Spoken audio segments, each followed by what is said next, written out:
I've incorporated a new thing that I was telling you, where I get up first thing in the morning, I get in the cold plunge, because I was doing the cold plunge after I did the sauna, and it's a little easier because the sauna sucks. Right. But when that 20 minutes is up or 25 minutes is up, and then you get in that cold.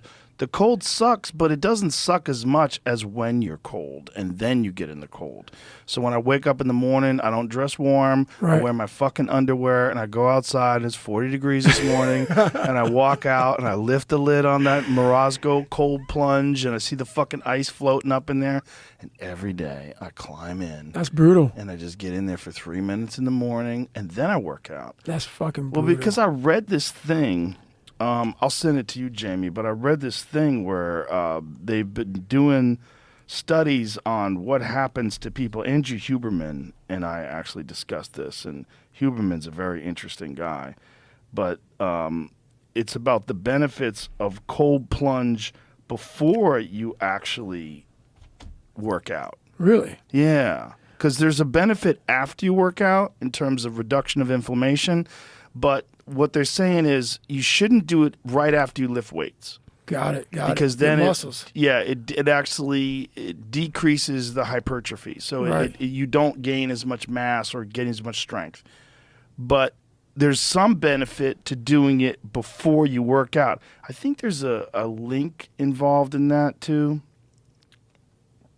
So anyway, this is a guy who's talking about prostate-specific antigen blood test came back very high, and everyone said that he had to get a biopsy. And he said, the story I've heard about older men getting biopsies and prostatectomies sounded like nightmares to him, so he decided to try to manage his PSA with ketosis and ice baths. So it worked. His PSA dropped from over 7 to less than 1. And along the way, a funny thing happened to his testosterone. It went through the roof to 1140, which is crazy high. He said, my urologist didn't believe me. He thought I must be juicing. So he had my luteinizing hormones tested too. Sure enough, 8.9 is off the charts for a fat guy in his 50s. He said, then I did a research and discovered a Japanese study from 1991 that showed the secret was exercising after your ice bath. It's the opposite of what everybody says to do, which is exactly how I got this far in the first place. He said, now I'm stuck with the T levels of an oversexed 19-year-old. I'm not complaining. Damn. But so this is the thing that people are realizing now. There's some extreme benefit to heavy-duty. So here's what it is. Extreme benefit to heavy-duty cold exposure. Right. And then you force your body to heat up, and then you work out.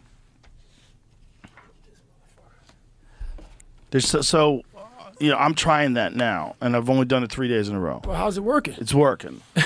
It's hard, but part of it is just the fact that you have to do it in the morning. Like, I'm not giving myself any mornings off, so that's how I start my day now. Whereas before, I was working out, so the workout, I ease myself into the workout, get on the bike, warm up, jump a little rope, start the kettlebell routine, do all the things you got to do. But now it's just right into the suck, so it's harder. I tell you right now, man, the fucking cold, being in cold water, ice water, it literally is the one thing that makes you question everything. When you're going through hard training and shit like that, like, I've been through a lot of different training in the military. And that cold water, it definitely, many dreams die while suffering.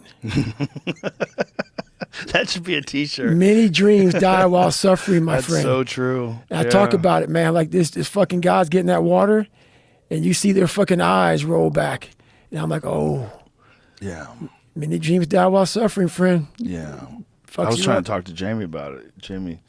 It's fucking cold. I'll do cold. It's just like there's a level of cold. I want to ease myself into it. I don't want to just start in the worst.